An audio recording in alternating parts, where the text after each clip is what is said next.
buat ini, khususnya dalam bulan Ramadan. Ada banyak tambahan-tambahan amalan yang kita lakukan. Amalan-amalan ni kita mengaji hikam, jadi saya rujuk pada hikam. Al-amal suwarun qa'imah, sedekah, baca Quran dan lainnya, suwarun qa'imah itu hanyalah suar, gambar patung yang tegak, yang tidak bernyawa. Jadi amalan ni kalau dia semata-mata zahirnya sahaja yang kita jaga, maka dia hanya umpama patung. Kalau dalam istilah ulama terdahulu disebut bangkai, bangkai yang tidak bernyawa. Jadi ibadah ini adalah persembahan kita kepada Allah Subhanahu Wa Taala. Artinya kalau ibadah itu tanpa roh, tanpa nyawa, maka seolah-olah mempersembahkan bangkai, mempersembahkan patung yang tidak bernyawa. Jadi sebab itu kalau kita baca orang-orang kisah-kisah salafus saleh, mereka takut, bimbang, telah melakukan amalan, takut amalan itu sebagaimana disifatkan tadi. Sebab itu perlu dilihat pada sisi yang keduanya, itu yang disebut roh amalan itu. Jadi setiap amalan ada dua sisi, satu sisi zahirnya atau jasad amalan itu, dan satu sisi spiritualnya, batinnya, rohnya. Semua amalan ibadah itu begitu. Dan sambung apa yang disebut oleh Ibn Athaillah Sekandari, wa arwahuha, wujud adalah wujudnya keikhlasan, rahsia keikhlasan di dalam. Kalau tidak, maka sebagaimana yang disebutkan tadi, kita melakukan amalan ini, ibadah ini dengan harapan untuk diterima oleh Allah Subhanahu Wa Taala sebagai bekalan kita di akhirat nanti. Rasulullah SAW sendiri pun berdoa dalam hadis yang diriwayatkan. Rasulullah berdoa, inni as'aluka ilman nafi'a wa rizqan tayyiba wa amalan mutaqabbala. Wahai Allah, aku mohon kepada Engkau ilmu yang beri manfaat dan rezeki yang baik serta amalan yang diterima oleh Allah Subhanahu Wa Taala. Balik pada hikam, Allah menyebutkan, la amala arja lil qabul min amalin yaghibu anka syuhudu wa yahtaqiru indaka wujudu. Tidak ada amalan yang sangat diharap untuk diterima. Di amalan-amalan yang kita buat ni tak ada yang sangat diharap untuk diterima, melainkan kena ada dua sifat ini atau dua keadaan ini. Ketika kita beramal, kita melakukan ibadat, itu baru diharap untuk diterima atau menjadikan kita orang yang ikhlas kepada Allah Subhanahu Wa Taala tadi, yang merupakan roh bagi semua amalan.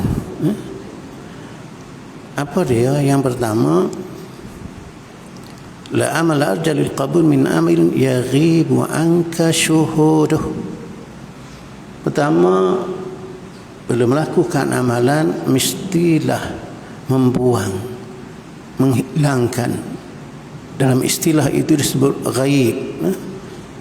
Min amalin yaghibu, bahwa amalan itu adalah dengan kekuatan atau daya upaya kamu, itu mesti kena buang. Itu syarat yang diharap untuk diterima amalan ini. Intinya jangan merasakan bahawa amalan itu dari kita sendiri. Iyyaka na'budu wa iyyaka nasta'in. Akan dikau kami mengabdi diri dan akan dikau kami mohon pertolongan. Maksudnya itu bahawa kita dalam melakukan ibadah khususnya sentiasa mengharap pertolongan Allah Subhanahu Wa Taala, dan kita tidak mungkin mampu melakukan apa juga amalan kalau tidak dengan pertolongan Allah Subhanahu Wa Taala. Jadi itu mesti ada dalam semua amalan, dan ketika melakukan semua amalan itu ucapan yang selalu kita ucap, la haula wa la quwwata illa billah. Tak ada daya, tak ada upaya melainkan dengan pertolongan Allah Subhanahu Wa Taala. Siapapun dia, ulama ke, ulama besar mana ke, kalau tidak dengan pertolongan Allah, dia tidak mampu melakukan. Hatta Rasulullah sallallahu alaihi wasallam Al-Quran menyebutkan, nama sabruka illa billah. Tak adalah kesabaran kau itu wahai Muhammad. Jadi Nabi Muhammad itu sabar dalam menghadapi mihnah ujian, itu tidak ada melainkan dengan pertolongan Allah Subhanahu Wa Taala. Maka begitu juga dalam hal-hal yang lain, ibadah-ibadah yang kita buat khususnya dalam bulan Ramadan ini, sebab nanti takut amalan kita tak ada apa-apa, kosong, haba'an mansura, abu yang berterbangan. Ada hadis yang menyebutkan hakikat itu. Kam min sa'imin laysa lahu min siyami ila al-ju' wal-'atash, wa kam min qa'imin laysa lahu min qiyamihi illa as-sahr wa at-ta'am, kama qala Rasulullah sallallahu alaihi wasallam. Berapa ramai orang yang berpuasa tetapi dia tidak memperolehi, tak mendapat dari puasanya melainkan lapar dan dahaga. Antaranya kerana tidak memenuhi dua sisi amalan itu, zahir dan batin, rohnya. Dan berapa ramai orang yang berdiri malam, qiyamul lail, dalam konteks Ramadan, sembahyang tarawih, witir, tahajud dan lain-lain, tapi dia tidak mendapat daripada perbuatan itu, mendirikan itu, melainkan berjaga malam, letih berjaga dan penat, itu saja yang diperolehi. Jadi ini yang membimbangkan kita, sebab bagaimana disebutkan di awal tadi, kita melakukan amalan mengharapkan Allah terima amalan kita. Tapi itu antara syarat yang disebutkan oleh para ulama. Yang pertama tadi. Yang kedua, secara ringkas saya nak sebut apa ni, kita pun dah lewat, letih, ada 20 hari lagi, kalau panjang umur. Wa yahtaqir indaka wujuduh, dan hendaklah merasakan bahawa amalan yang kita buat itu masih kekurangan, masih tidak sempurna. Kena ada rasa takut, rasa bimbang, takut apa yang kita buat itu tidak menepati apa yang dikehendaki oleh Allah dan Rasulnya. Itu yang kedua. Dua perkara ini kena ada, kena sentiasa ada. Dan itulah sifat orang yang beriman. Sebagaimana firman Allah dalam surah Al-Mu'minun, dalam surah Al-Mu'minun, walladzina yu'tuna ma ataw wa qulubuhum wajilah annahum ila rabbihim raji'un. Ayat 6, ayat 60 surah Al-Mu'minun. Itu menyatakan antara sifat orang yang beriman, itu orang-orang walladzina yu'tuna ma ataw, dan orang-orang yang mendatangkan apa yang dia datangkan. Itu dari segi lughahnya, dari segi bahasanya, atau itu makna mendatangkan, atau orang-orang yang melakukan, membuat apa yang dia buat. Wa qulubuhum wajilah, dan hati mereka takut, bimbang. Annahum ila rabbihim raji'un, dan sesungguhnya mereka yakin bahawa mereka akan dikembalikan kepada Allah Subhanahu Wa Taala. Bagaimana yang pernah saya sebutkan, Sayyidatina Aisyah ketika mendengar ayat ini, dia confused, dia tak faham ayatnya, apa maksud ayat ini. Itu tara Sayyidatina Aisyah, dia bertanya Rasulullah, huwa alladhi yazni wa yasriq wa yashrabul khamra wa yakhafullah.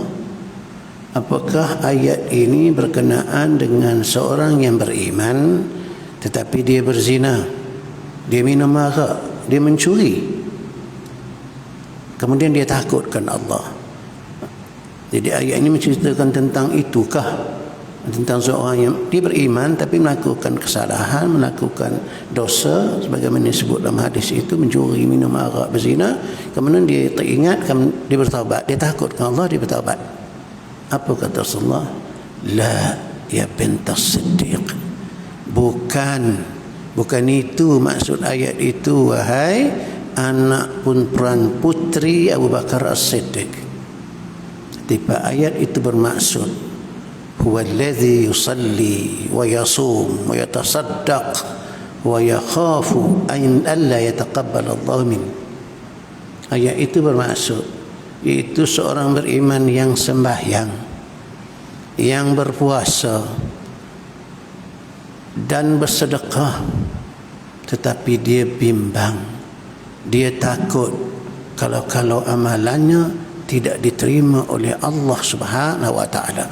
Itu hasil orang yang beriman yang disebut oleh Ibn Athaillah Sekandari tadi. Yang kedua, antara amalan yang dia diharap untuk diterima Allah, yang pertama tadi mesti tabarri minal quwwah, melepaskan diri daripada kekuatan diri.